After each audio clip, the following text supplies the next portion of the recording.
Syllabus की अगर बात करें तो अंकुश, आदित्य, आप लोगों को 5 मिनट चाहिए क्या? दोस्ती यारी का बहुत दिन बाद मिल रहे हैं आप लोग, मेरे को दिक्कत नहीं है, पर अगर अभी बात कर रहे हैं तो क्लास में आप एकदम ध्यान देंगे। इको का जो सिलेबस है वो 2 पार्ट में डिवाइडेड है। जैसे लास्ट ईयर अगर आपको याद हो, we had micro economics and statistics. This year we have something known as macro economics and Indian economic development. इससे वाहियात चीज़ इस दुनिया में कोई बना ही नहीं है। मतलब अगर आज आप मेरे से पूछे कि भैया ये है क्या, ये हिस्ट्री है, economic history of our country. ये 40 मार्क्स का आता है और ये 40 मार्क्स में मेरे से ज़्यादा योगदान आपका रहेगा लर्निंग का। मेरा टास्क क्या रहेगा आपके साथ, खुद से ये नहीं होगा। मतलब हम आपको एज ए स्टूडेंट बता रहे हैं, आप किताब खोलेंगे, स्पेशली एनसीईआरटी अगर खोलेंगे तो आप सो जाएंगे पक्का। कभी लाइफ में नींद नहीं आ रहा हो, आईडी का एक पन्ना पढ़ लेना, ऐसा नींद आएगा, लाइफ में कभी ऐसा नींद नहीं आया होगा।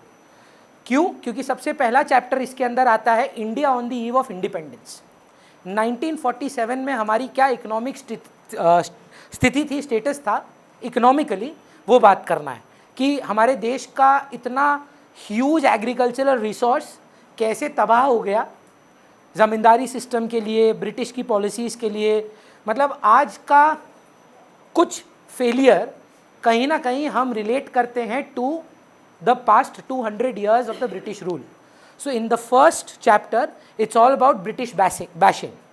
मतलब उन्होंने ये किया हमारे साथ, हमको बर्बाद कर दिया, हम तो कुछ कहीं के नहीं रहे, मेरा तो जीवन ही खराब हो गया, ये सब कुछ फर्स्ट चैप्टर में रहेगा। सेकेंड चैप्टर हमारा फेलियर का चैप्टर है, विच इज़ 1950 to 1990। 1950 to 1990 में जो हमारी इकोनॉमिक रिफॉर्म्स हुए थे थोड़े बहुत, specially if you heard of this in class 9-10, you had a small eco part, green revolution, white revolution. White revolution was Amul, if you know, milk वाला revolution कि घर घर तक दूध पहुँचे, वो अमूल से शुरू हुआ था। अमूल एक दुनिया का सबसे बड़ा कोऑपरेटिव सोसाइटी है, आप जानते होंगे, फार्मर्स का कोऑपरेटिव सोसाइटी है। तो उस चैप्टर में वो बातें हैं कि क्या हमारा 3 वॉर लड़े हम लोग, पाकिस्तान के साथ 2, चाइना के साथ 1। तो वो जो हमारा फेलियर्स था, हम लोग जो नहीं अचीव कर पाए फ्रॉम 1950 to 1990, ये वो चैप्टर में रहेगा।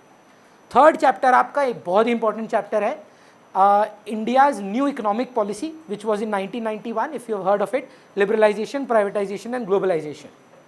Opening the gates to international trade for the first time was in 1991 under the finance minister doctor Manmohan Singh, not prime minister. Prime minister वो तो अभी बने थे 2008-2011 वाले सेशन में, बट उससे पहले 1991 में वो फाइनेंस मिनिस्टर थे। और वो फाइनेंस मिनिस्टर के तौर पे जब काम कर रहे थे तो क्या क्या चेंजेस आए थे हमारे देश में, वो पढ़ना है। ये पहला 3 चैप्टर हिस्टोरिकल है। आने वाले chapters poverty, rural development, human capital formation. मतलब बेसिकली आइडिया ये है कि भारत की जो जो प्रॉब्लम्स हम देख रहे हैं वो हमारी कंट्री का इकोनॉमिक एस्पेक्ट में क्या क्या है, very very related to Indian economy. Again घूम फिर के सवाल कैसे आते हैं, very very direct but very data oriented. आपको बहुत कुछ याद करना पड़ेगा, तो वो याद करने का तरीका, हमने कुछ निमोनिक्स बनाए हैं, कुछ शॉर्ट फॉर्म्स बनाए हैं, तो वो लर्न करने में हेल्प हो जाता है, और कुछ नहीं है। If I can be honest with you here, you really don't need मी। यहाँ पर अगर आपको मेरी ज़रूरत नहीं पड़ेगी तो किसी चीज़ को समझने के लिए नहीं पड़ेगी, रटने के लिए पड़ेगी। यहाँ पर एज ए टीचर मैं आपको ज़्यादा वैल्यू ऐड नहीं करके दे सकता। क्यों? क्योंकि यहाँ कुछ वैल्यू एडिशन नहीं है। If you have good command over English, you don't need any book also, but here everything is conceptual. It is as good as micro of class 11। सबसे पहला हमारा जो चैप्टर इसमें आता है वो है नेशनल इनकम, जिसके अंदर 3 चैप्टर है। आज हम फर्स्ट चैप्टर स्टार्ट करेंगे, कुछ बच्चे पहले भी कर चुके हैं, but we will have to restart it again from the beginning, जिसके अंदर बेसिक कॉन्सेप्ट्स पहला चैप्टर है, measurement of national income third chapter है, और national income aggregates second chapter है। ये आपके एग्जाम में लगभग 8 मार्क से 10 मार्क कैरी करता है, जिस not a small amount for 40 marks. 40 का मैक्रो है, उसमें 10 मार्क नेशनल इनकम है, तो दैट्स 25% ऑफ योर मैक्रो का सिलेबस। बहुत बड़ा चैप्टर है ये। इसके बाद हमारा एक चैप्टर आता है जो सबसे ज़्यादा डिफिकल्ट है, theory of income and employment, मतलब आप अपने सीनियर्स से पूछिएगा कि यार सबसे ज़्यादा तकलीफ इको में, सीबीएसई इको में किस में होता है, वो आपको यही बोलेंगे यार थ्योरी ऑफ इनकम एम्प्लॉयमेंट बहुत डिफिकल्ट चैप्टर है. True, very difficult. We have a chapter called foreign exchange and balance of payment. ये विदेशी पैसा, विदेशी चीज खरीद, जो सामान इंपोर्ट एक्सपोर्ट का पॉलिसीज है हमारी, ये उनको समझने के लिए है. Like for example $1 equal to 60 से अगर $1.90 हो जाए तो ये INR का एप्रिसिएशन है कि डेप्रिसिएशन है? ये डेप्रिसिएशन ऑफ INR है. Value of INR has gone down. मैं जब स्टूडेंट था, मैं कैसे सीखा था मालूम है? हमारे 60 बंदे लगते थे एक को मारने के लिए, अब हमारे 90 लग रहे हैं. पक्का कमजोर हो गए हम लोग. If we could defeat someone with 60 men, now we need 90 of it. That means we've gone weaker. That is depreciation of INR. इससे import export पे क्या impact आएगा, आपको क्या लगता है सर? Imports कम हो जाएगा. एकदम करेक्ट आंसर है. कैसे मैम? डॉलर महंगा हो गया. $1000 का आईफोन पहले कितने का पड़ रहा था? 60,000 का. अब कितने का पड़ रहा है?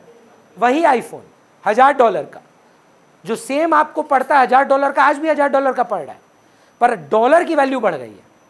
तो your imports will go down. As an exporter आप सोचो, बम्पर है, बम्पर बढ़ जाएगा. $100 का माल बेचते थे तो पहले 6,000 रुपये आता था, अब वही $100 का माल बेचोगे तो 9,000 आएगा. सो एक्सपोर्ट्स के लिए अच्छा है ये, पर इसको विलेनाइज किया गया है या ना न्यूज़ में. अरे डॉलर बहुत स्ट्रांग हो रहा है, इंडिया वीक होते जा रहा है, वीक होते जा रहा है, पर ये उतना बुरा भी सिचुएशन नहीं है. एक चैप्टर और पढ़ते हैं आप, money and banking. Commercial bank, central bank, देश का पैसा कितना रेट होता है, कौन सा इंटरेस्ट रेट होता है, किस रेट पे आपको मिलता है, रेपो रेट क्या होता है, रिवर्स रेपो रेट क्या होता है, ऐसे करके बहुत सारी चीज़ें आप बैंकिंग और मनी से रिलेटेड पढ़ेंगे, जिसके अंदर डीमोनेटाइजेशन भी हमारे स्कोप ऑफ सिलेबस में ऐड कर दिया गया है क्योंकि it is related to money. Last but not the least, we have government budget and fiscal policy. The most interesting, if you ask me, everything related to taxation, GST, income tax, direct tax, indirect tax का differences, अलग अलग types of expenditures of the government and a lot of other things. ये chapter का बात ख़त्म अगर हो जाए, मैं आपको खुद बोल रहा हूँ, मेरे को पैसे से बहुत प्रेम है, पर मैं आपको खुद बोल रहा हूँ, अगर आपका ये मेरे साथ पहले ख़त्म हो जाता है और आपका अंग्रेजी ठीक है, आप इको ट्यूशन डिसकंटिन्यू कर देना. इसके लिए आपको ट्यूशन नहीं लगेगा. आईडी के लिए कोई ट्यूशन का नीड नहीं है. हाँ, अगर आपको लर्निंग में डिफ़िकल्टी है, आपसे चीज़ें याद नहीं होती हैं, आपसे रटा नहीं जाता है, तब आप यहाँ पे आएंगे, मैं आपको लगेगा छोटे बच्चों की क्लास होती है ना, रिपीट आफ्टर मी वाला कॉन्सेप्ट होगा. भारत को आज़ादी कब मिली, भारत की फर्स्ट 5 ईयर प्लान कब आया, भारत ने अपना इकोनॉमिक पॉलिसी कब निकाला, मतलब आपको मैं रटाऊँगा यहाँ बैठ बैठ के. और अगर आपको लर्निंग कैपेसिटी बढ़िया है, you don't need me for that, है ना. So if you are over with macro, I would suggest discontinue with CBSE economics tuition. But again, अगर आपको लगता है नहीं हमको कंटिन्यू करना है, हमको ये वाला चीज़ खुद से नहीं होगा, हमको नहीं समझ में आता, तब आप ज़रूर कंटिन्यू करें. हम लोग तो लास्ट मार्च तक क्लासेस रखते हैं और वो चलता रहता है, रिपीट होता रहता है. But it's up to you. But as a teacher मेरा रिस्पॉन्सिबिलिटी ये है, ये आपको बता देना कि भाई इसमें ट्यूशन लगता है, इसमें ट्यूशन नहीं लगता है ना. Coming back to today's discussion, तो ये वाला चैप्टर थोड़ा सा बड़ा है पर बहुत ही अमेजिंगली ज़्यादा इंटरेस्टिंग. तो हम लोग जो आज बात करेंगे, सिलेबस के बारे में भी बात करेंगे और अपना नेशनल इनकम का चैप्टर भी स्टार्ट करेंगे. आप में से कुछ बच्चे हैं जिनके ना स्कूल में आईडी से स्टार्ट होगा, Birla Bharati being one of them. अब वहाँ पर आप थोड़े पीछे हो जाएंगे, पर ऑनेस्टली आप स्कूल में अगर नोट्स कॉपी करेंगे, क्योंकि वहाँ भी डिक्टेशन होगा. क्या पढ़ाएगा टीचर, आप बोलो ना. भारत में इंडिया का रेलवे पहला कब बना, ज़मींदारी सिस्टम अबॉलिश कब हुआ, लिखवाया जाएगा आपको, और आपका टास्क होगा रटना. ठीक है, तो वो चीज़ देखिए हम लोग धीरे धीरे करते जाएंगे. तो थोड़ा पीछे अगर आप इनिशियली होंगे तो थोड़ा सा इग्नोर करिएगा, बाद में मैं मेकअप करवा लूँगा. एक मैक्रो का टॉपिक कराऊंगा, एक आईडी का, एक मैक्रो का, एक आईडी का, साथ साथ दोनों चलते रहे. अब बात करना है मेरे को आपसे भारत की इकोनॉमिक पॉलिसी के बारे में. भारत की इकोनॉमिक पॉलिसी के 3 पहलू हैं. एक पहला पहलू है फॉरेन पॉलिसी. एक्सपोर्ट इंपोर्ट, वो अगर आप नोटिस करें इधर आ जाता है। दूसरी पॉलिसी, इकोनॉमिक पॉलिसी जो भारत की होती है वो है मॉनेटरी पॉलिसी। आप जानते हैं नहीं जानते हैं, ये गवर्न किया जाता है by the reserve bank of India. अगर आप कोई भी नोट निकाल के देखेंगे ना सर, वहाँ पर आपको दिखेगा कि सिग्नेचर होगा रिजर्व बैंक ऑफ इंडिया का, गवर्नर का, एवरी सिंगल नोट। पर कॉइन में नहीं दिखेगा। कॉइन में आपको पता चलेगा कि वो मिनिस्ट्री ऑफ फाइनेंस का है। आप जानते हैं ना, हमारी भारत सरकार में बहुत सारी मिनिस्ट्रीज हैं।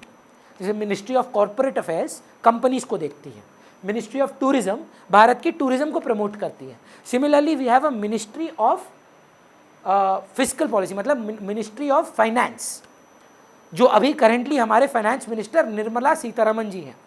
तो वो भारत के फाइनेंस एस्पेक्ट को देखते हैं। फाइनेंस एस्पेक्ट में सिर्फ 3 चीज़ें आती हैं, बाकी चीज़ नहीं देखती निर्मला जी। फाइनेंशियल एस्पेक्ट में निर्मला जी देखती हैं आपका एक्सपेंडिचर, कितना आईआईएम बनेगा, कितना आईआईटी बनेगा, राम मंदिर में क्या खर्चा होगा, ये सारा खर्चा वो डिटरमाइन करती हैं। वहाँ से पैसा कहाँ से आएगा, टैक्स से आएगा, प्रॉफिट से आएगा, रिसीट्स क्या है, और डेट कितना है, लोन कितना लेना होगा। ये हमारे आरबीआई के गवर्नर हैं मिस्टर शांतिकनन दास, वो गवर्नर हैं करेंटली आरबीआई के। ये वो देखते हैं कि bank rate, repo rate, reverse repo rate, CRR, LRR, ये सब आप सीखेंगे, वो क्या रेट्स होंगे, उनसे क्या इम्पैक्ट होगा, देश में इन्फ्लेशन कैसे चेक होगा, रिसेशन, मनी सप्लाई को कैसे कंट्रोल करें, क्रेडिट कार्ड का क्या रेट होगा, वगैरह वगैरह। भारत की आर्थिक अवस्था 3 भाग में डिवाइडेड है। मनी के बारे में, कितना मनी सर्कुलेशन में है, कितना स्पेंडिंग कैपेसिटी है, और कितना फॉरेन कैपेसिटी है। इन तीनों को मिलाकर भारत की इकोनॉमिक पॉलिसी बनती है, और ये दोनों देश की नेशनल इनकम मतलब प्रोडक्शन को देखते हैं। ये 5 चीज़ करके आप भारत की पूरी इकोनॉमिक पॉलिसी को समझ सकते हैं। तो सबसे पहले अगर हम लोग आज बात करें नेशनल इनकम की,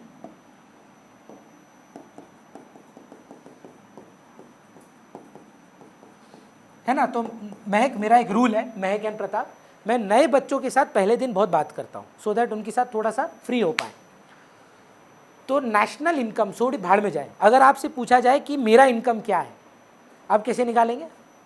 90% निकाल चुके हैं ये लोग, ठीक है, मतलब most of them already calculator पे मार के आए हैं। अब एक तो पक्का मुंह पे लिखा है।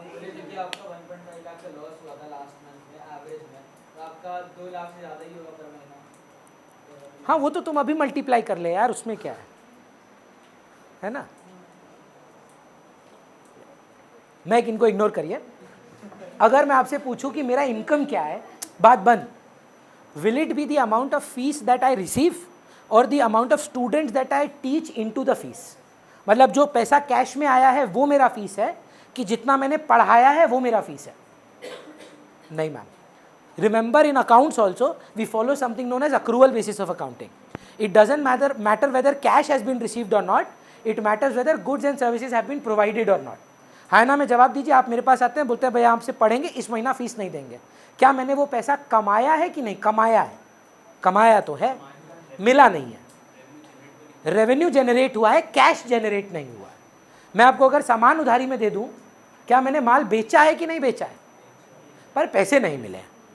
तो माल बेचने में और पैसे मिलने में फ़र्क है।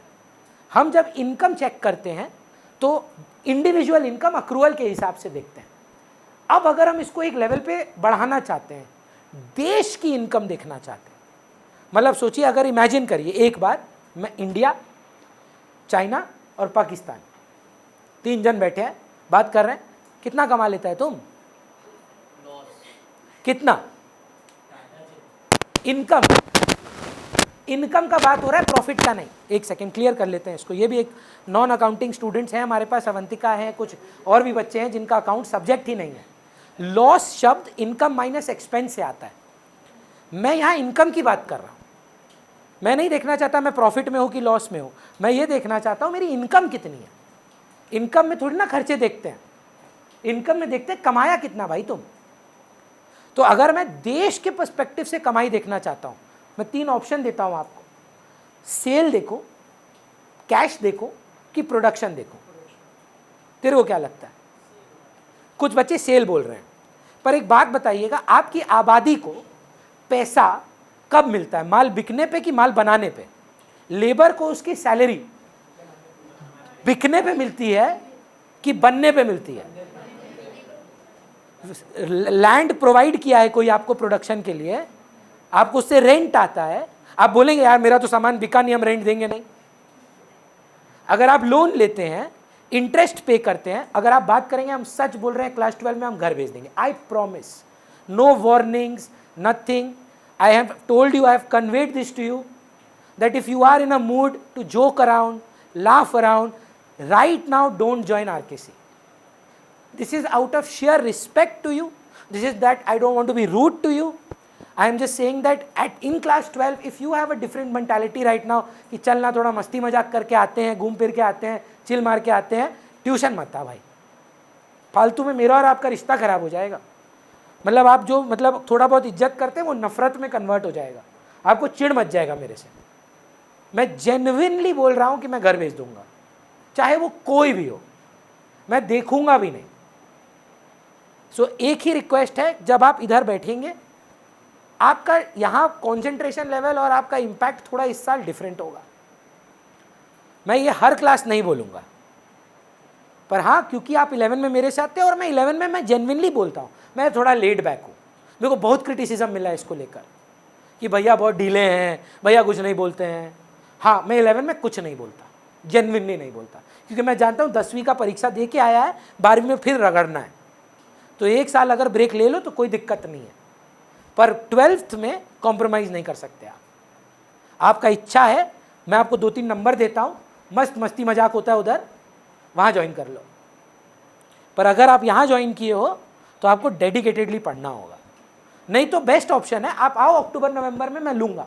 हाँ फीस डबल होगा तब ऑब्वियसली, यार ये तो अनफेयर है ना। नहीं तो अब अक्टूबर में आएंगे 1500 रुपया देंगे और सारा सिलेबस कवर करके चले जाएंगे, ये तो जो बेचारा महीना महीना फीस देते आया है उसके लिए तो जीवन खराब हो जाएगा उसका। तो सिंपल सा लॉजिक है। तो नेशनल इनकम देखने के लिए सबसे पहले the concept that we are looking at is production. अगर देश में सामान बना है तो वो देश का इनकम है, सामान नहीं बना है तो वो देश का इनकम नहीं है। सामान का मतलब यहाँ गुड्स एंड सर्विसेज होगा। तो आप और मेरे साथ अभी नेशनल इनकम का डेफिनेशन लिखेंगे। लिखिए, the value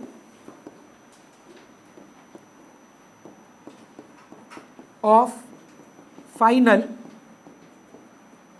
goods and services produced by normal residents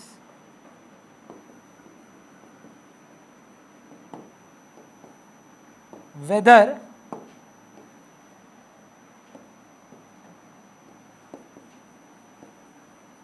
operating within or outside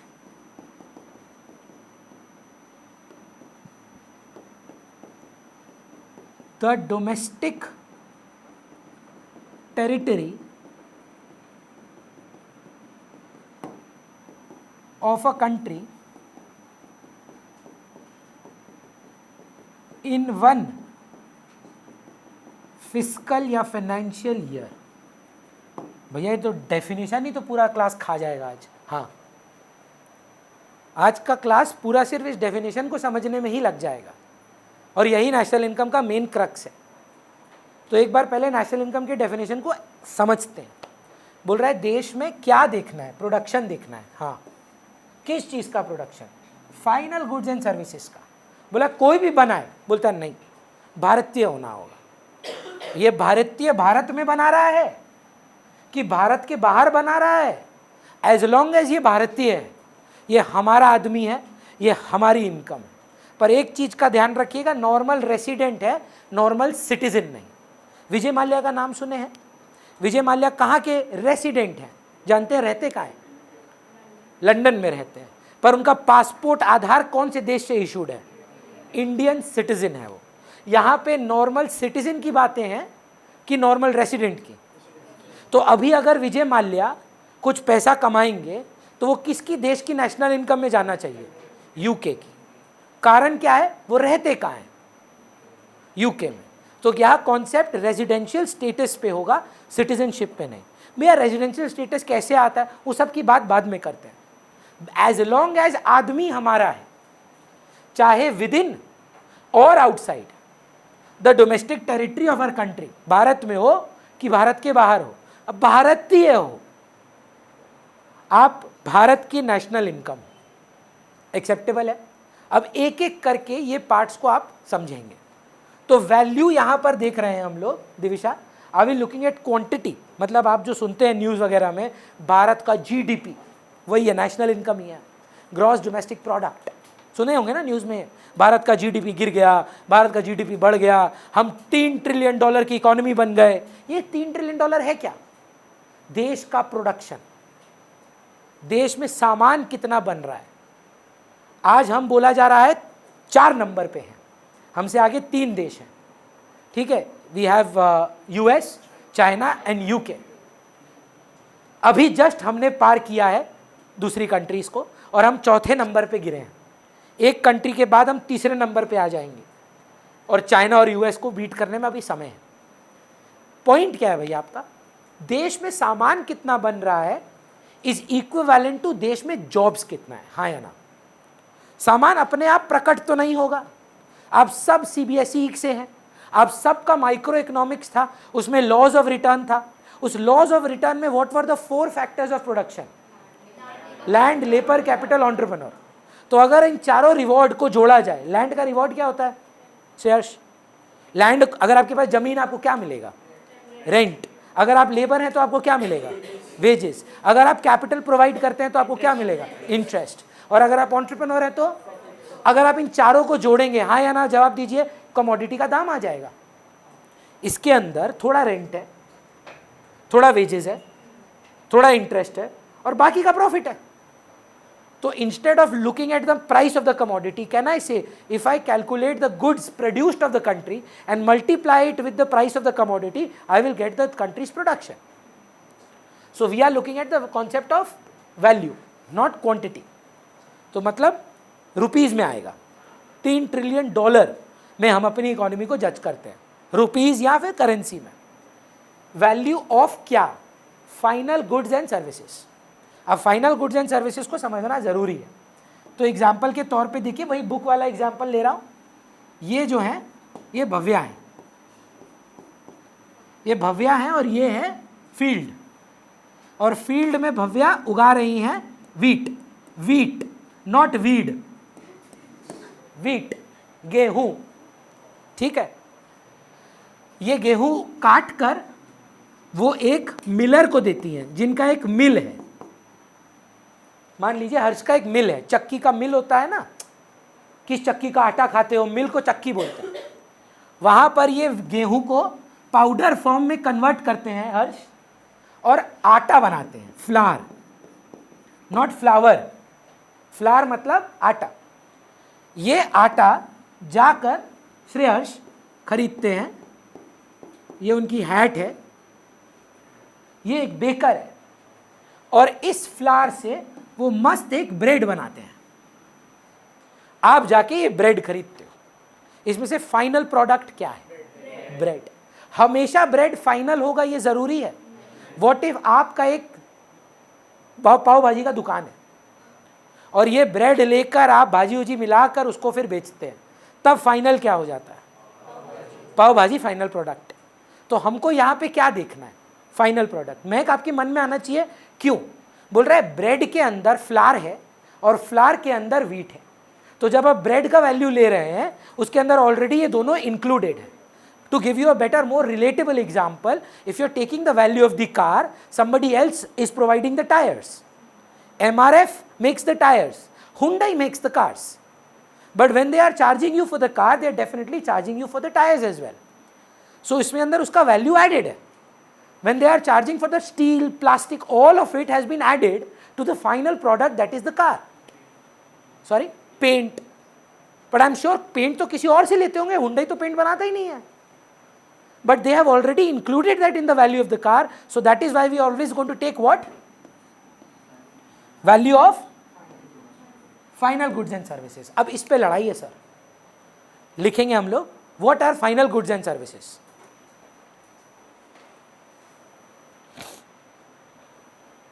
What are final goods and services?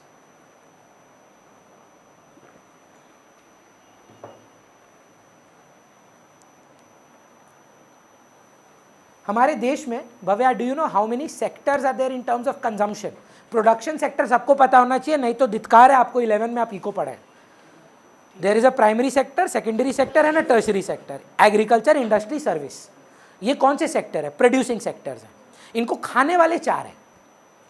ये जो बना रहे हैं उनको कंज्यूम कौन कौन करता है? हाउस होल्ड, हम लोग, फर्म्स या इंडस्ट्री, गवर्नमेंट. मतलब एसी कहाँ कहाँ लगता है बताओ? मेरे घर में लगता है, मैं कौन हूँ? House hold. आर के सी में भी लगता है, हर ऑफिस में भी लगता है, फर्म्स, हर गवर्नमेंट ऑफिस में भी लगता है, और देश के बाहर भी लगता है. सो 4 कंज्यूमर्स है हमारे देश में: house hold, firms, government and rest of the world. Rest of the world is export import. We are looking at what is considered as final goods and services.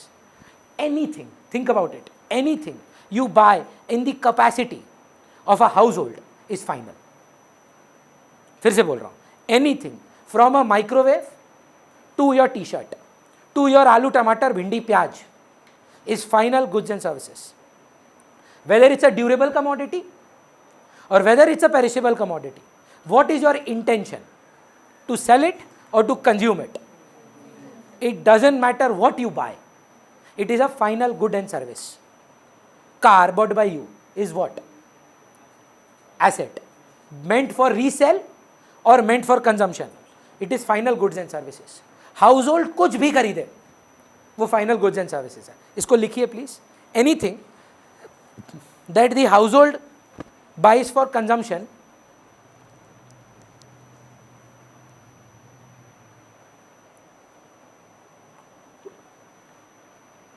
whether durable or perishable,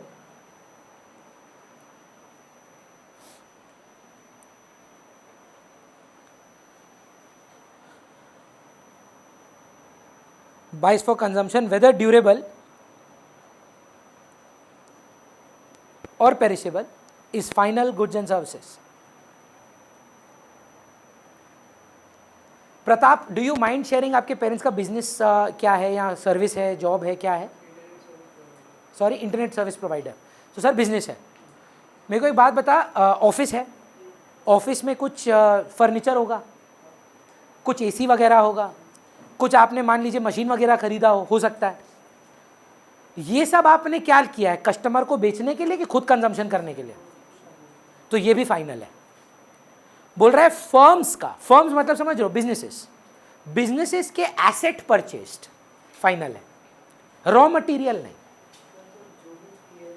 वो नहीं है वो final. जो balance sheet में जाता है asset, कोई भी एसेट पीएल में जाता है, सारा खर्चा पीएल में जाता है. पर जो कोई भी asset for Avantika and people, एक अवंतिका ही है ना, मैं, do you have accounts as a subject? Pratap, you have accounts as a subject ना? All of you have accounts as a subject, only Avantika doesn't have accounts as a subject. वो humanities से है ना, और कुछ साइंस से भी 2 बच्चे ज्वाइन किए, वो आज नहीं आए हैं. पर अभी फिलहाल के लिए जो मैं बोल रहा हूँ, every single commodity that we buy which is expected to give a future economic benefit is an asset. For example, RKC के लिए बहुत ही हैवी इन्वेस्टमेंट्स किए थे हम लोग लास्ट टू लास्ट ईयर. ये हमारा अराउंड 2.5 लाख का इन्वेस्टमेंट था, ये हमारा 1 लाख का इन्वेस्टमेंट था. ठीक है, फिर ये हमारा नया है, आप लास्ट ईयर देखे ही थे, ये नया आया था, ये बहुत पुराना है, इसका छोड़ देते हैं. ये सब फाइनल गुड्स एंड सर्विसेज है. ये मैं आपको बेचने के लिए नहीं खरीदा, ये मैंने अपने बिजनेस में इस्तेमाल करने के लिए खरीदा है. लेकिन अगर मैं चौक, पेंसिल, डस्टर, पेन, कोई भी खर्चा करता हूं, एक्सपेंडिचर करता हूं, जो अंकुश ने बोला ट्रेडिंग पीएल वाली आइटम बोलता हूं, वो नहीं है फाइनल. उसका नाम है intermediate consumption. Those expenditure that you have done for preparation and making of goods and services, not for final consumption, it is going to be considered as intermediate consumption. You are not going to take that into national income. बोलिए. नहीं sir, मैं ना उससे service provide करता हूँ. My intention is not for a future economic benefit, वो final है आपका, पर मेरे लिए रॉ मटेरियल है सर। करेक्ट। एक अच्छा एग्जांपल दूं तो फट से पकड़ लोगे। Car purchase by Shreyas, house hold है वो, क्या होगा? Final. Car purchased bye Saini Hyundai, वो रीसेल होता है, तो उसके लिए इन्वेंट्री है, परचेज है, गुड्स है, ये रॉ मटेरियल है, इसका नाम है इंटरमीडिएट कंजम्पशन। ये नहीं लेना अपने को, हम तो हर चीज सर, यहाँ का मार्बल भी है, पर ये मार्बल का लाइफ एक्सपेक्टेंसी 1 साल से ज्यादा है। ये जो बोर्ड है इसका the definition of an asset, every single asset is meant in the business for what? To use in the business. तब तो सब कुछ ही फाइनल बोलना पड़ जाएगा। The idea is which you have bought it not to give it to the customer but to use it in your business, and that is the definition of your asset. Generally, people who are good with accounts, they pick it up as fixed assets. We are not looking at debtor, cash, bank, prepaid expenses. We are looking at land and building, plant and machinery, furniture, equipment. ये सारी चीज़ें firms के final goods and services की category में जाएगा। एक बार इसको भी लिख लेते हैं। Any expenditure on asset creation by the firms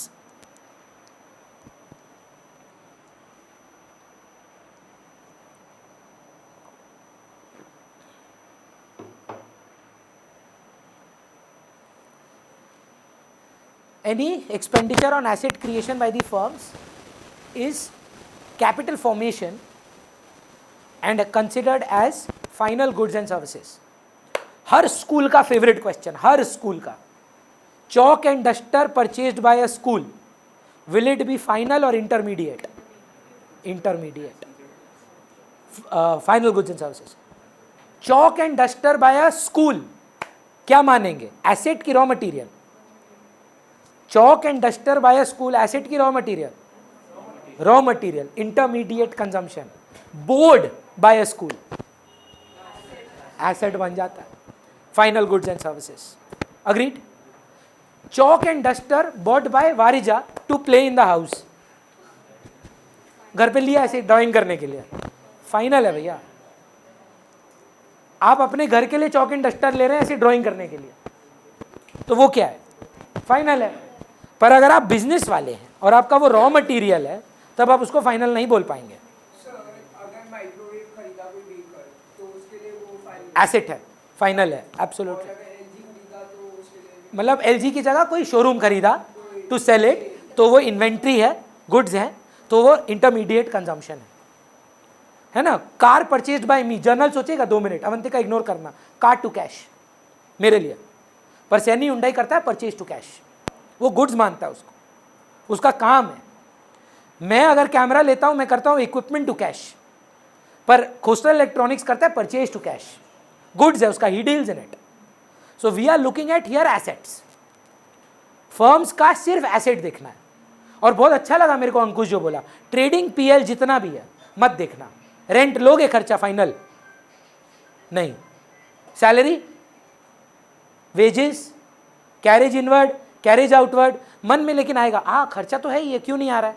क्योंकि यही सब तो मिला के प्रोडक्ट है, और उस प्रोडक्ट का वैल्यू तो हम ले ही रहे हैं नेशनल इनकम में। जब हम आपको सर्विस दे रहे हैं कि फीस मेरा 2200 रुपया, उसके अंदर तो सारा आ गया, ऑल एक्सपेंडिचर्स, तो फिर से डबल काउंटिंग हो जाएगा। फिर तो मेरे सर्विसेज में, हाँ या ना, ऑल एक्सपेंडिचर्स एडेड है, पर एसी का वैल्यू एडेड नहीं है, इसका वैल्यू एडेड नहीं है, तो फीस बहुत ज़्यादा नहीं हो जाता? अगर हम ये भी तुमसे चार्ज करें कि भाई 2.5 लाख का तुम ही को देना होगा, तो आपको फीस बहुत ज़्यादा नहीं हो जाता? उसका डेप्रिसिएशन मैं चार्ज कर सकता हूं, पर मैं एसेट का वैल्यू कैसे चार्ज करूं आपसे? तो रिलायंस का एक एक कनेक्शन खाली सोचो कितने का पड़ेगा। जानते हो कि ये जो ऑप्टिकल फाइबर है उसका प्लांट बैठाने का 1000 करोड़ है। ऑप्टिकल फाइबर से तो कनेक्ट तो कर रहा है ना जियो पूरा। ऑप्टिकल फाइबर बनाने का cost price of factory setup is 1000 crore. अब सोचो वो तुमसे रिकवर करे, तुम ही देगा भाई, अब कौन देगा? तुम ही यूज करता है, तब तो संभव नहीं होगा ना। वो ये खरीदा है फैक्ट्री या बनाया है factory for its own consumption, तो वो फाइनल है। लेकिन जो वो रॉ मटेरियल खरीद रहा है, जो कार्बन खरीद रहा है, वो सब इंटरमीडिएट है। तो पहला लड़ाई तो हम लोग का यही होगा कि आप पहचानो कौन सा फाइनल है कौन सा नहीं है। आप पहचान पा रहे हैं कौन सा फाइनल है कौन सा नहीं है? भैया हाउस होल्ड का सब कुछ फाइनल है, फर्म्स का खाली एसेट फाइनल है, चलेगा। गवर्नमेंट का क्या होगा? Ma'am tell me one service that you really respect that the government provides. Okay, agreed. उससे भी ज़्यादा हमको लगता है Indian army. Do you pay for that? अब बोलो हम टैक्स देता है, बक आधे ज़्यादा आदमी तो टैक्स नहीं दे रहा है। अभी इनकम टैक्स का स्टेटस आया था, जानते हैं? बोल रहा है भारत की आबादी में, टोटल आबादी में मात्र 1% अपना टैक्स भरा है, और उस 1% में सिर्फ 3% सही टैक्स भरा है। सोच सक रहे हैं? तो क्या आप बोलते हो टैक्स भरता है, ये भरता है, हम भी अब तुम्हारी टीम में कोई नहीं भरता है ठीक से, ठीक है। अब सैलरी इनकम के पास ऑप्शन नहीं है, बेचारा का कट के आता है, लिटरली कट के आता है, उसका ही कट के आता है। अब दिक्कत कहाँ घुसता है फिर? बिजनेस वालों का। तो ये बकवास बात है कि आप टैक्स का पैसा भर रहे हैं। So true false, army is giving you a service, yes और नो?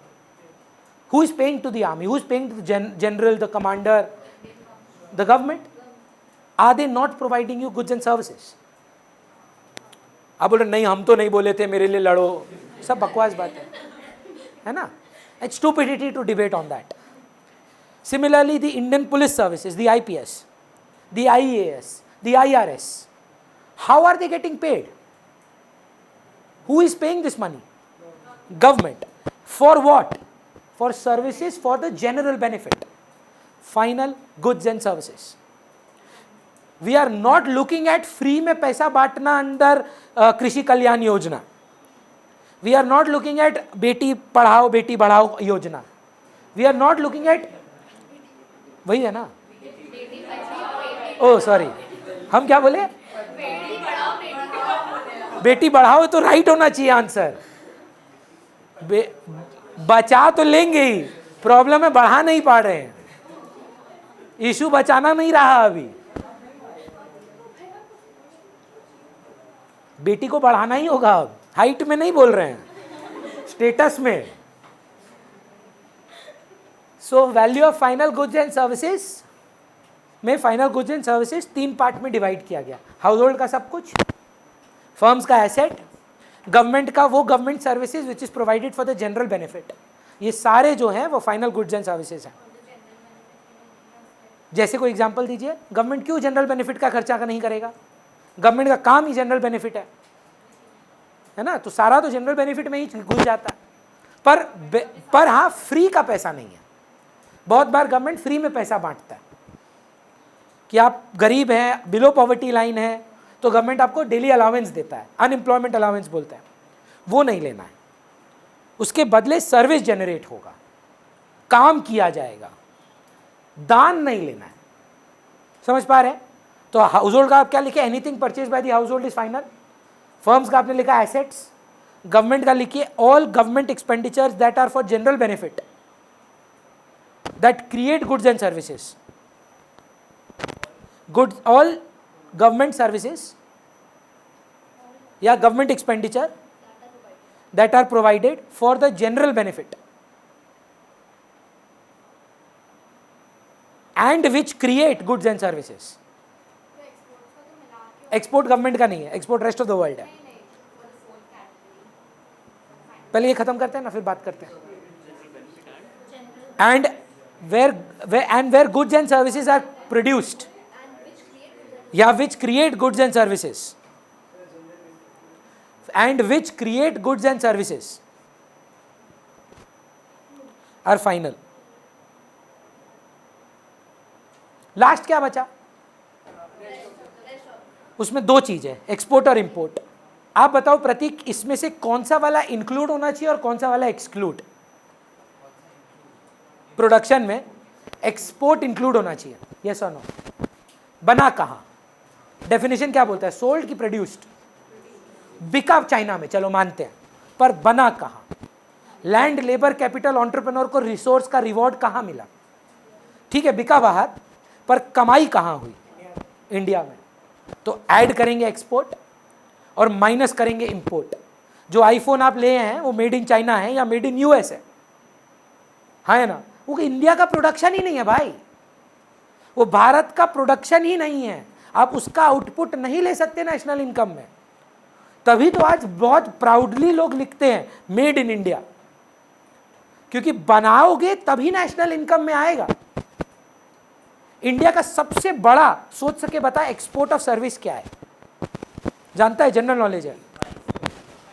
आईटी सर्विसेज, जिसको आप कॉमनली कॉल सेंटर बोलते हैं ना, आईटी, बीपीओ, केपीओ, यहां से मैक्सिमम फॉरेन एक्सचेंज आता है, मैक्सिमम।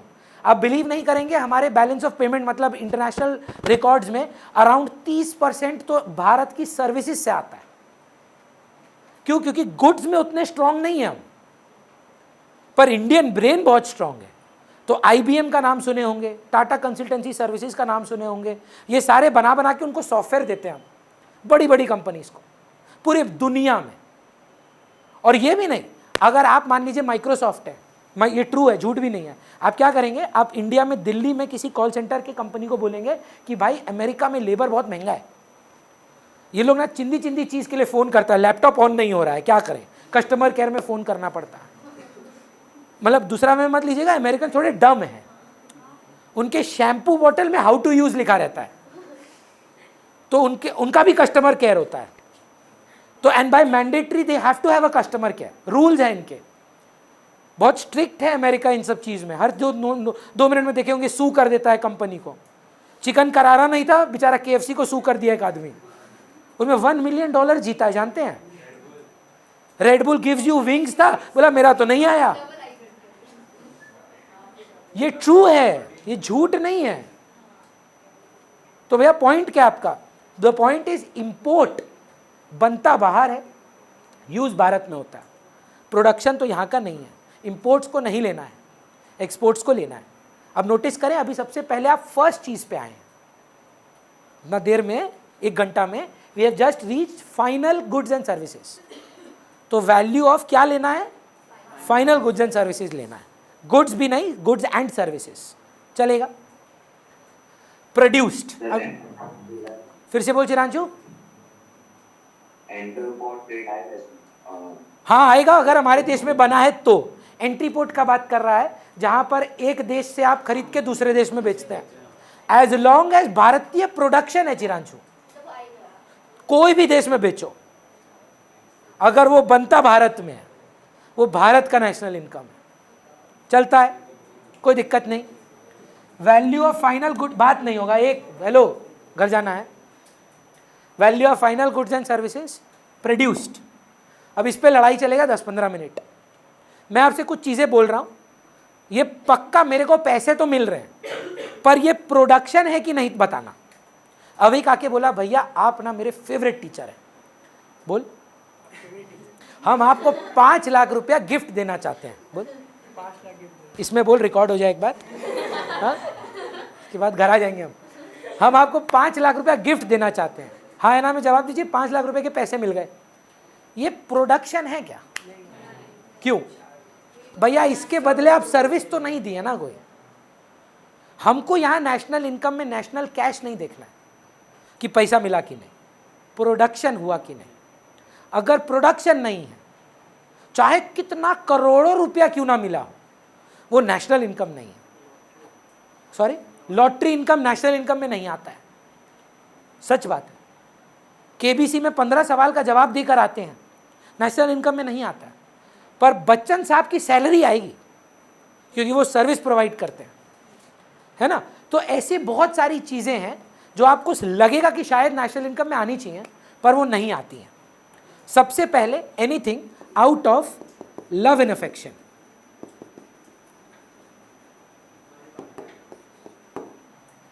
है ना। इसमें इकोनॉमिक वैल्यू भी डाल दें अगर, तो आ जाएगा। 5 लाख रुपया डाल दिया आप गिफ्ट में, भैया सॉलिड भैया हैं आप, लीजिए 5 लाख रुपया। इकोनॉमिक एक्टिविटी तो है, पैसा इन्वॉल्व है, पर उसके बदले क्विड प्रो क्यों नहीं है, मतलब nothing in benefit in return. 5 lakh fees होता ना तो ले लेता, सर्विस प्रोवाइड किया हूं, लेकिन 5 लाख दान नहीं ले सकता मैं। Agreed? Any wind fall gain, मतलब कुछ कुछ शब्द ना हमको लगता है हिंदी में लिटरल इंटरप्रिटेशन करके चेंज किया ये लोग। हवा से पैसा गिरा, लॉटरी इनकम है ना। किसी को शौक है आप दिवाली पे 3 पत्ती, सच सच बोलना, पोकर वाला लोग झूठ बोले मतलब सारा का मुंह देख के लग रहा है, पक्का आता नहीं है तुमको पोकर? 3 पत्ती नहीं? दिविशा, मारवाड़ी हैं आप। मारवाड़ी लोग को काउंटिंग कैसे सिखाते हैं मालूम है आपको?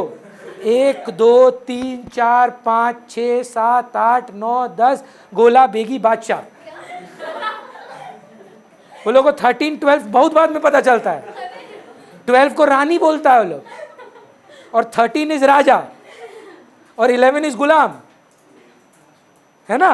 वर्णिका खेले तो हैं ही आप, नेशनल इनकम में आएगा। 1 करोड़ रुपया जीत के आए आप में से कौन कौन गोवा गया है कसिनो में? सच बोलना, झूठ नहीं। नेपाल में कसिनो गए हैं? चिरांचू गया होगा, नेपाल में रहता था। भूटान में भी नगर कसिनो है। कोई अगर बहुत अमीर आदमी है तो मकाओ अगर गए हैं, हांगकांग मकाओ में जो विनीशियन है उनका कसिनो वर्ल्ड फेमस है। सोचिए कसिनो में गए, वो एकदम सूट वूट पहन के वहाँ बोली लगाए, रूले वाला घूमा, $1 मिलियन जीत गए। आएगा नेशनल इनकम में? प्रोडक्शन कहाँ है भैया? पैसा तो आया, अनफॉर्चुनेटली फॉर्चुनेटली आप उस पर 30% टैक्स भी भरेंगे, पर ये नेशनल इनकम में नहीं आएगा। अग्री करते हैं? हॉर्स बेटिंग, ये रेस कोर्स में होता है तो घोड़ा घोड़ा, any kind of batting. Please युग, कैसे बस समझाएं, हमको समझ में नहीं आ रहा है। हम 5 मिनट बैठ जाते हैं, फिर उसके बाद स्टार्ट करते हैं। Vanshika, do I have to make you sit separately in the class? Why are you not listening to me? Priyam, आपको अकेला बैठना है, क्यों कर रहे हैं सर? थोड़ा सुन लीजिए मेरा बात। Value of final goods and services produced, क्या ये प्रोडक्शन है? क्या ये प्रोडक्शन है? नहीं। Windfall gain would be lottery income. Agreed? Exam में ना ये नहीं देता है रे, out of love and affection example देता है, बोलता है सर्विसेज ऑफ हाउस वाइफ्स। मम्मी आपके लिए पट्टी उट्टी करके दे रही हैं, आप बीमार हैं, नेशनल इनकम में आएगा वो सर्विस? यही सर्विस आप नर्स को भाड़ा पे लेके आते हैं तो आ जाता है नेशनल इनकम में, वो भी आएगा।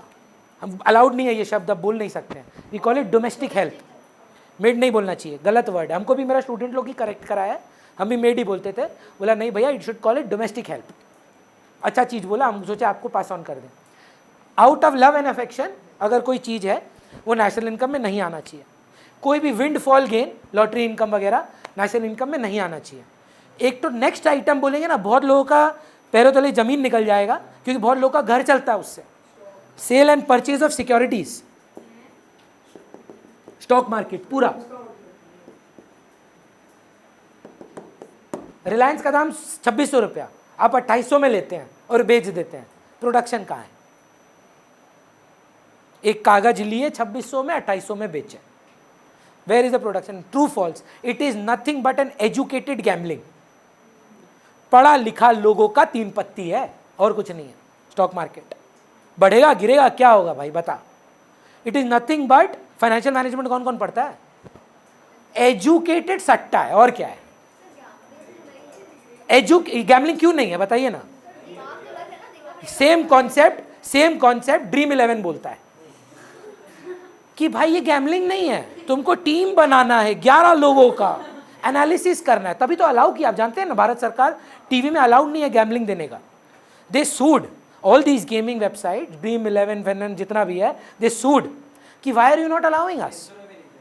सॉरी, हाँ अलाउड ही नहीं था यार, इलीगल था।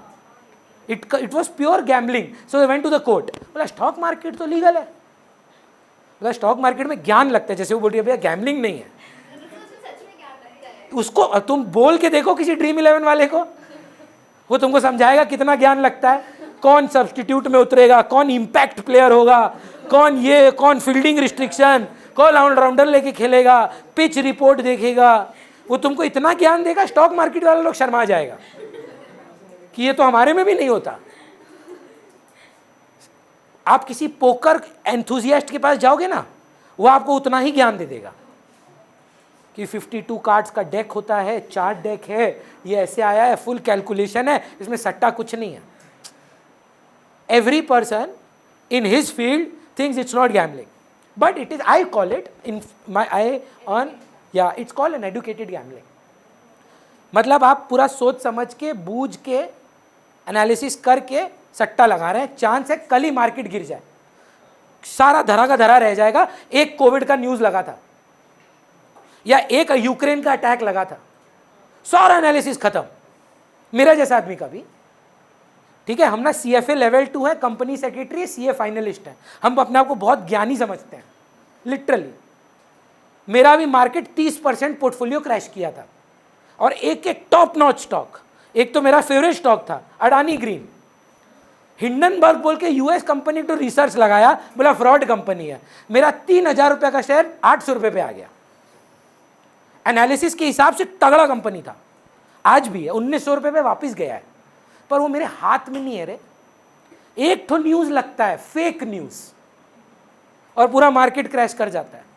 एक तो न्यूज लगा, फालतू में पेटीएम बढ़ गया, बोला मिस्टर मुकेश अंबानी खरीद रहे हैं, 2 दिन back to back upper circuit, Mukesh Ambani बोला हम नहीं ले रहे, पाट करके नीचे गिरा।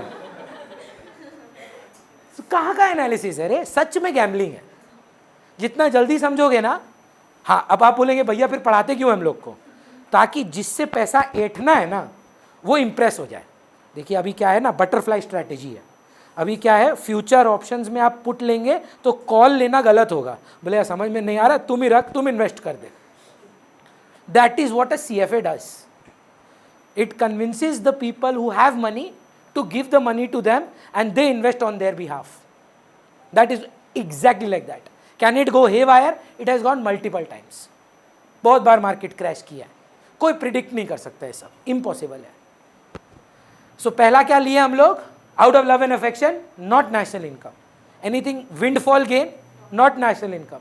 Any purchase sale of securities, share, debentures, mutual funds, not national income. But sir, have you heard of a company called Upstox? Zerodha, Sharekhan, Religare, Indiabulls, these are brokers. So to buy a share, you need to have an account in these companies, and they charge brokerage or commission on it. Do you think brokerage and commission should be a part of it? Absolutely, it's a service provided. Sorry? हाँ, वो भी है।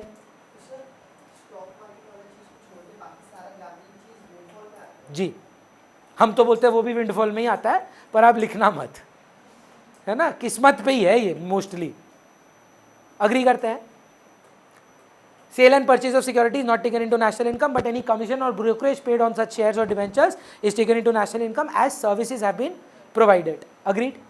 Sir, मेरे पास 2009 में मैंने एक गाड़ी बनाई 1 लाख रुपए की, मैंने 2015 में बेची 16 लाख की। नेशनल इनकम किस साल का और कितना? 1 लाख 2009। प्रोड्यूस 1 लाख 2009 में हुआ था। Second hand goods national income में आएंगे? No national income, no production. पर भैया कितना विंटेज चीज बिकता है और करोड़ों में बिकता है, तो क्या हुआ? वो तो लव एंड अफेक्शन से भी पैसा आता है, तो स्टॉक मार्केट से भी पैसा आता है, आपकी मम्मी भी गिफ्ट देती हैं आपको। इनकम नहीं बोल सकते आप उसको, इनकम के लिए प्रोडक्शन होना होगा। तो सेकेंड हैंड गुड्स लें क्या नेशनल इनकम में? वो तो जब फर्स्ट हैंड बना था तब तो आ ही गया था, तो फिर लेना तो गलत हो जाएगा। प्रोडक्शन तो नहीं हो रहा है ना। वर्निका इज नॉट कन्विंस्ड। आप ये टी-शर्ट लिया, ठीक, अब 500 रुपये का, अब इसको यूज़ किया और फिर सेल करना चाहे, आपने इसको 600 रुपये में बेच दिया, फिर से आएगा नेशनल इनकम में? टी-शर्ट प्रोड्यूस कब हुआ था? जब लिए थे तब आया था कि नहीं आया था? आप नया प्रोडक्शन किए क्या टी-शर्ट में? कुछ नहीं, नेशनल इनकम नहीं है। यही चीज मेजर है। लोगों को लगता है पैसा कितना जेब में आया वो नेशनल इनकम। जितना का एडिशन किए हैं बस वो ले लीजिएगा प्रोडक्शन। कुछ नहीं सर, कोई प्रोडक्शन कुछ नहीं है, ना 100 आएगा, ना 500 आएगा, ना 600 आएगा, वो अलग कहानी है। अब 300 में बेचो मत बेचो, एक ही बार आएगा जब वो बना था, क्योंकि land, labour, capital, entrepreneur T shirt बनाने में लगता है, बेचने में नहीं। Is that absolutely clear? Second hand goods national income में नहीं आएगा। महक, मेरा फेवरेट क्वेश्चन है मैम, अगर आप एक लैंड परचेज करते हैं, एकदम फ्रेश लैंड है, फर्स्ट हैंड, नेशनल इनकम में आएगा कि नहीं? नहीं कि ये थोड़ा सा वियर्ड हाँ या ना है, जज नहीं कर पा रहे हम, नहीं आएगा। रीजन, फर्स्ट हैंड है तो भी नहीं आएगा। आंसर करेक्ट है आपका भैया। लैंड फर्स्ट हैंड तो सिर्फ महादेव बना सकते हैं, भगवान जो भूगोल बना के दिए हैं बस वही है। ना आप उस पर नया लैंड बना सकते हो, ना आप लैंड को डिस्ट्रॉय कर सकते हो। आप उस पर बिल्डिंग बना सकते हो, आप पानी सुखा सकते हो उसका, पर जितना गोला भगवान दिया है उतना ही गोला है। बहुत अजीब अजीब सवाल आता है, भैया नया गोला आ गया, नया मार्स में लाइफ मिल गया, भैया पाम जुमेरा में पानी सुखा दिए। भाई जमीन फिक्स्ड है, land can neither be created neither it can be destroyed. Land first hand second hand नहीं होता है। लैंड का परचेज सेल नेशनल इनकम में नहीं आता है। बिल्डिंग कंस्ट्रक्शन आएगा कि नहीं? वो तो बना है। सेकेंड हैंड बिल्डिंग आएगा कि नहीं? नहीं आएगा, बनना होगा भैया। तो sale and purchase of land is excluded from the concept of national income. It is not production. Acceptable? एक फार्मर है वर्णिका जो 100 kg गेहूं बनाया है या मान लो राइस उगाया है, नेशनल इनकम में आएगा? पर वो राइस उगाया कंजम्पशन के लिए, खा गया पूरा, तो भी आएगा भैया। आप क्या करते हैं उससे क्या लेना देना, प्रोडक्शन है कि नहीं है? So I don't know whether you remember this और नॉट, बोलिए ना। तो जितना बनाए हो नया बस वही वाला लोगे, पुराना तोड़ने का थोड़ी ना लोगे। तो ऑपोजिट ऑफ प्रोडक्शन है, एंटी प्रोडक्शन है, डिस्ट्रक्शन है। पर उसके बाद आप एक बिल्डिंग खड़ा कर रहे हो, वो वैल्यू आप नेशनल इनकम में ले लेना, एक्सेप्टेबल है। कहां पे थे हम लोग? मैं क्या बोल रहा था? Farmer for self consumption. So ये सारे बच्चे जो लोग एटलीस्ट मेरे साथ थे 11 में थोड़ी देर भी, there was a concept of implicit cost, self फोन factors of production. So if an owner, do you know what is a implicit cost? Cost में पढ़े होंगे आप, Pratap, have you heard of implicit cost? So owner occupied house का rent national income में आना चाहिए कि नहीं आना चाहिए? आएगा। अगर सेल्फ कंजम्पशन के लिए किसान का प्रोडक्शन ले रहे हो, तो अगर आपका अपना घर है, वहां का भाड़ा क्यों नहीं आ रहा है? वो भी तो सेल्फ कंजम्पशन है। क्या उस घर ने आपको सर्विस दी है कि नहीं दी है? हाँ, पेमेंट नहीं आई, पेमेंट से लेना क्या है? Were goods and services produced, yes, national income. So पहला लड़ाई आप समझ पा रहे हैं? यही समझना है कि पहला कौन सा था, वैल्यू फाइनल था कि नहीं था। दूसरा भाई प्रोडक्शन है कि नहीं है। जब ये पार करके आप जाएंगे तो बताएगा कौन बनाएगा, normal resident. Who is a normal resident? जो इंडिया में ऑर्डिनरीली रहता है और उसका इकोनॉमिक इंटरेस्ट भी भारत है। Sir if you don't mind, parents का जॉब बिजनेस यहाँ है, आपके पेरेंट्स रेसिडेंट ऑफ इंडिया है।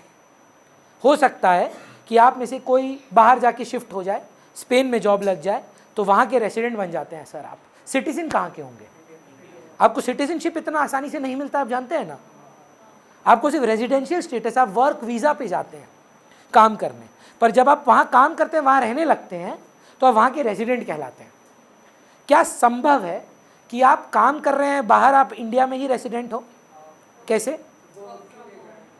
जैसे इंडियन कंपनी ने आपको 4 महीने के लिए वहाँ पे पोस्टिंग की है।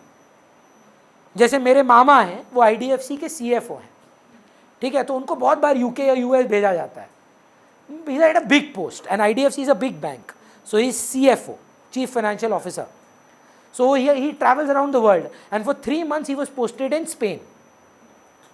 Where is his money coming from? Where does he has an economic interest? even though physically he is in Spain, he will still be considered as an economic, he will still have economic interest in India, therefore a resident of India. So आप definition को जोड़ते हैं, value of final goods and services produced by normal residents, मतलब मेरे मामा के बारे में बात कर रहे हैं, whether in India or outside, national income किसका, क्योंकि मामा भारतीय हैं, it doesn't matter आप कमा कहाँ रहे हैं, the national income concept is a who concept, who मतलब समझ रहे हैं, कौन बनाया है, अगर आदमी कौन है वो मैटर करता है, जो बना रहा है वो उस देश का नेशनल इनकम है, अग्री करते हैं इस बात से, वेदर विद इन और outside the domestic territory of the country. तो बताइएगा प्रताप, भारत को अगर डिफाइन किया जाए, ये मेरा फेवरेट है, बहुत मजाक उड़ता है इसका, ये इंडिया का मैप है, ठीक है, गलत है ना, यूट्यूब पे जाके स्क्रीनशॉट लेके हमको एंटी नेशनल मत बोलिएगा, रुकिए इसको सेव कर देते हैं।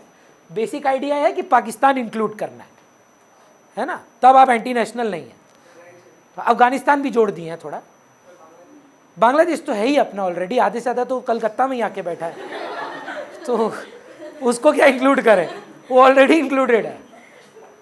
पर जोक्स अपार्ट, ये हटाते हैं, मान लीजिए कि ये भारत का मैप मतलब काल्पनिक इमेजिनरी है, तो अगर हमको ये जानना है कि अगर इंडियन टेरिटरी क्या है, वो कन्याकुमारी टू कश्मीर वाला नॉनसेंस मत बोलिएगा, है ना, कश्मीर टू कन्याकुमारी वो गाना है ना कोई, वो नहीं, political boundary of the country, yes और नो।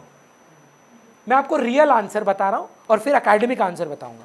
आज जैसे बहुत important as a class 12 student, आज आप 12वीं कक्षा में हैं, कोई बाहर घूमने जाते हैं, जर्मनी आप उसमें गए, अगर कोई पूछ लेता भाई भारत है क्या, हिंदी पिक्चर की तरह थोड़ा ना, ये देश कहाँ की प्रीत जहाँ में वहाँ करें, वो सब गाने थोड़ा ना वालोगे तुम क्या बोलोगे भाई, जो पॉलिटिकल बाउंड्री है ना हमारा चारों साइड में, वो भारत है।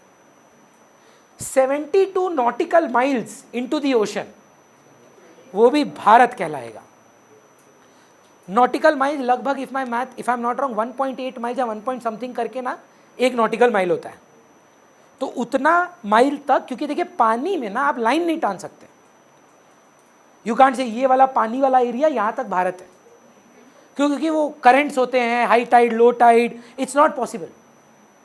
सो we from the land mass calculate 72 nautical miles, and in that 72 nautical miles from all sides where there is water, anything which is in the soil, seabed, everything is India। आप जानते हैं petroleum कहाँ से आता है sir, सी से आता है, तो सर यहाँ पर बहुत सारी रिगिंग होती है ऑयल की, पेट्रोलियम की, तो वो नेशनल इनकम भारत का होगा कि नहीं होगा, भारत में बन रहा है कि नहीं बन रहा है, बिल्कुल बन रहा है, तो वो भारतीय जगहों का हिस्सा है। द सी बेड सब सॉइल एयर स्पेस, ये विवाद उठा था पायलट्स के साथ, बोला टैक्स नहीं देंगे हम, बोले क्यों, बोला हम इंडिया में उड़ा ही नहीं रहे, बोला कैसे, बोला हवा में उड़ा रहे हैं, हम सर्विस तो इंडिया में प्रोवाइड ही नहीं की है। तो फिर जब डेफिनेशन को बनाया गया, बोला देख भाई भारत मतलब सिर्फ लैंड मास नहीं है, भारत का पहाड़, भारत का सी बेड, हवा, सब भारत है। तो anybody in India producing goods and services is liable to pay tax to India because you are getting services in India. So that is why we defined India in a very different manner. The political boundary of the country, book में यही लिखा है, nautical miles का बात नहीं है, लेकिन बहुत सारी foreign embassies आप जानते हैं भारत में। How many of you been to out of India? कहाँ गए सर, दुबई गए हैं, थाईलैंड गए हैं, और आप सर जर्मनी का वीज़ा लगा होगा आपको, वीज़ा के लिए आपको जर्मनी की एम्बेसी में जाना हुआ होगा। अब देखिए जर्मन एम्बेसी ना कलकत्ता में नहीं है, कॉन्सुलेट है, एम्बेसी दिल्ली में, 90% एम्बेसी दिल्ली में, कैपिटल में ही होता है, और छोटे छोटे ब्रांच ऑफिस होते हैं, काउंसुलेट्स होते हैं।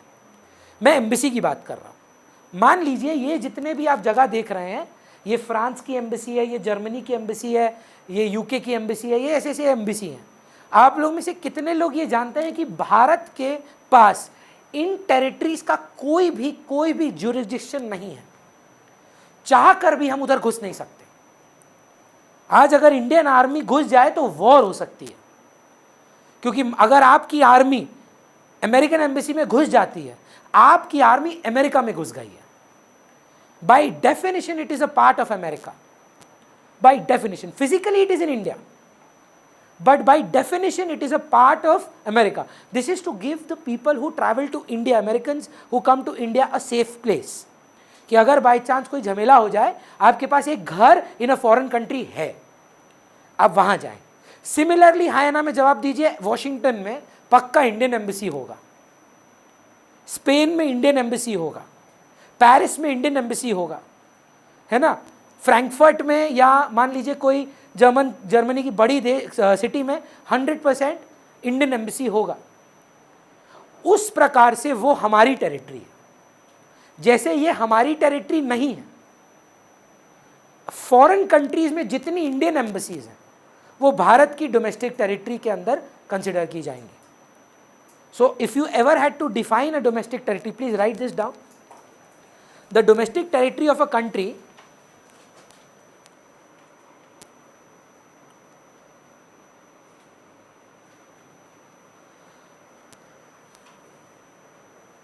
the domestic territory of the country refers to the political boundary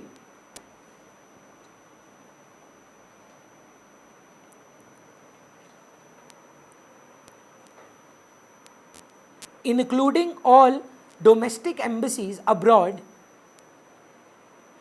including all domestic embassies abroad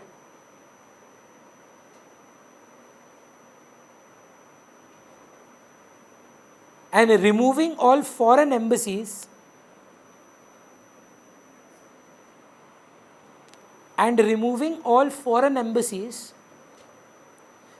in the domestic country। मतलब इंडिया में जितना फॉरेन एम्बेसीज है वो भारत है नहीं है, लेकिन भारत के बाहर जितने भी देश है प्रतीक, उधर जो इंडियन एम्बेसीज हैं वो इंडिया का पार्ट है। अग्रीड। अब डेफिनेशन पे वापस आते हैं।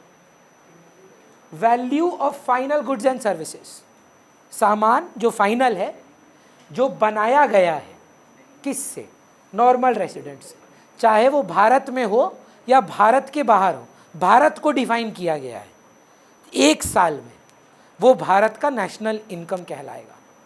Value of final goods and services produced by normal residents, whether operating within or outside the domestic territory of the country, is the national income of the country. So an Indian working in China का national income किसका? India, क्योंकि Indian है ना भाई, बात खत्म, कहाँ कमा रहा है। अग्रीड है। ये डेफिनेशन से बहुत सारे इकोनॉमिस्ट को चिढ़ है, और होना भी चाहिए। चिढ़ क्यों है भैया? सोचिए, इलॉन मस्क यहाँ पर टेस्ला की एक कंपनी खोलता है। अब टेस्ला लिस्टेड कहाँ है? अमेरिका में। तो फंडामेंटली इकोनॉमिक इंटरेस्ट कहाँ हुआ? पर बन कहाँ रहा है? तो फिर कहाँ जाएगा उसका नेशनल इनकम? बना कौन रहा है? बना कौन रहा है? टेस्ला। टेस्ला का स्टेटस क्या है? तो वेदर इन और आउटसाइड द कंट्री, तो ये नेशनल इनकम किसका हुआ? भारत जैसी देश का तो फिर कुछ बनेगा ही नहीं यार। बाहर के सारे देश आएंगे, अपना सामान इधर बनाएंगे, रिसोर्स यूज करेंगे और बोलेंगे हम तो इंडियन नहीं है। नेशनल इनकम का डेफिनेशन क्या बोलता है? वेदर इन और outside the country, if it is an our people, it is our income. ये डेफिनेशन रियलिटी में रिजेक्ट हो गया। थ्योरेटिकली पढ़ना पड़ता है, पर रियल लाइफ में किसी का भी नेशनल इनकम नहीं होता। लगभग 168 देश, 168 कंट्रीज अपनी नेशनल इनकम निकालती हैं, सब की सब डोमेस्टिक इनकम निकालती हैं। नेशनल इनकम का कॉन्सेप्ट सिर्फ थ्योरी में है, प्रैक्टिकली संभव नहीं है। तो भैया डोमेस्टिक इनकम क्या है? सब कुछ सेम रहेगा, पर फोकस रहेगा बन कहाँ रहा है। तो देखिएगा definition, value of final goods and services produced in the domestic territory whether by the normal resident और नॉट। तो मिस्टर इलॉन मस्क कमा रहे हैं कि नरेंद्र मोदी? कमा भारत में रहे हो। इंडिया का national income, domestic income, domestic income. National income अभी भी इंडिया का है, और पूरा देश ग्रॉस डोमेस्टिक प्रोडक्ट बोलता है। लिखिए, value of goods and services, जी, value of goods and services produced in the domestic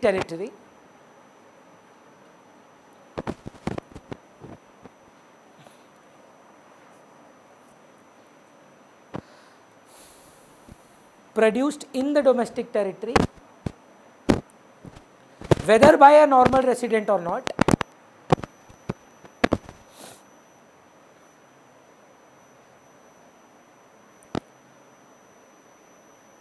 in one fiscal year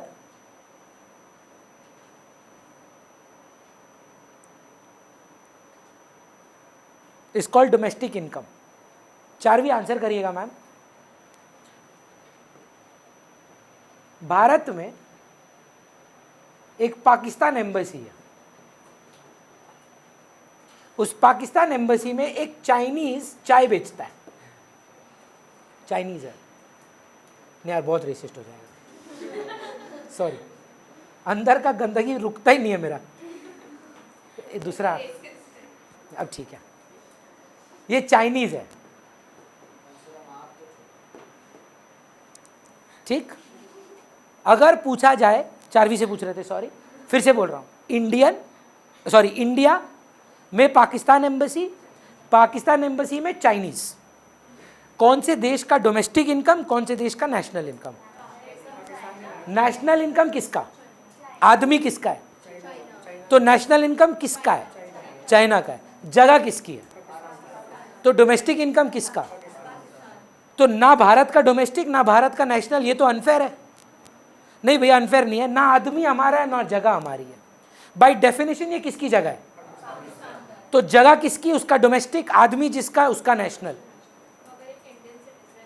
citizen बाढ़ में जाए, रेसिडेंट। चलिए, ये यूनाइटेड स्टेट्स ऑफ अमेरिका है, यहां पर एक इंडियन आता है काम करने,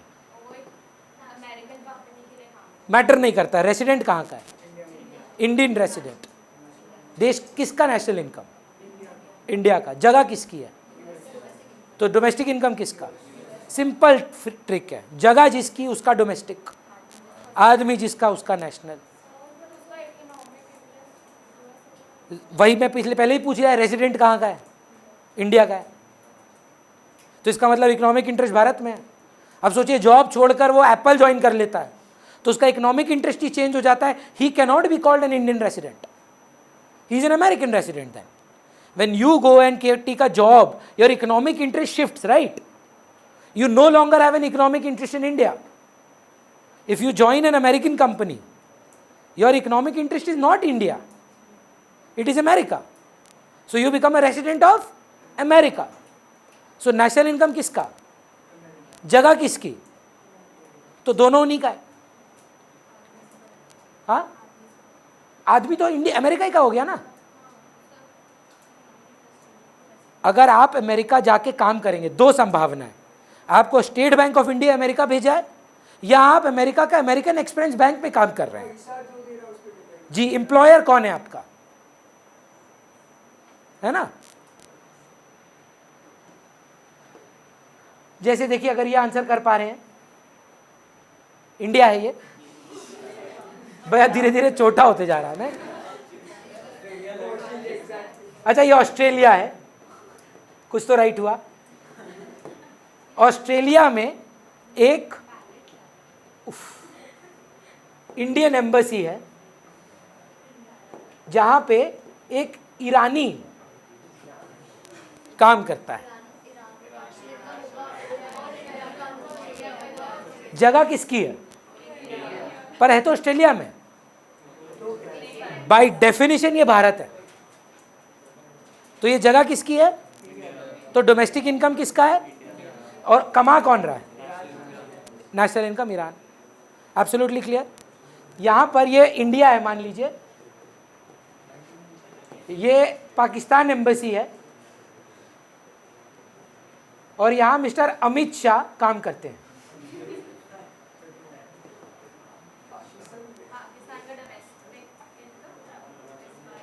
इंडिया का नेशनल इनकम। अग्रीड? ये दिन कब आएगा पता नहीं,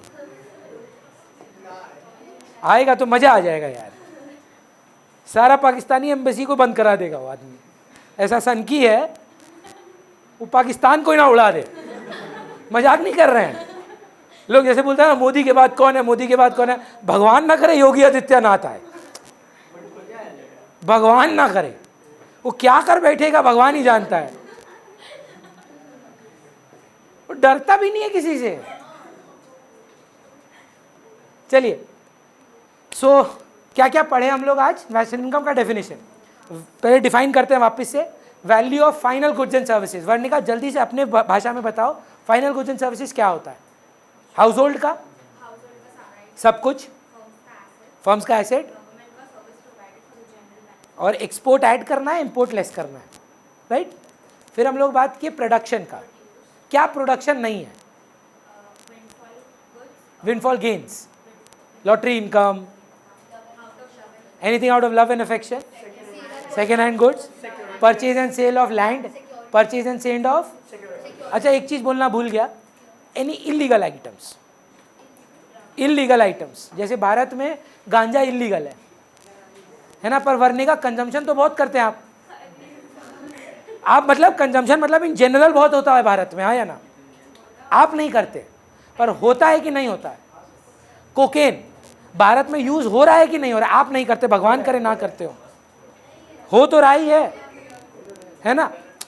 अभी क्या किया, हमसे 5 लाख का सुपारी लिया, सुपारी नॉट सुपारी, मतलब किसी का मर्डर करना है, 5 लाख इनकम है तो नेशनल इनकम में ले लें, सर्विस है ना, पर इलीगल है।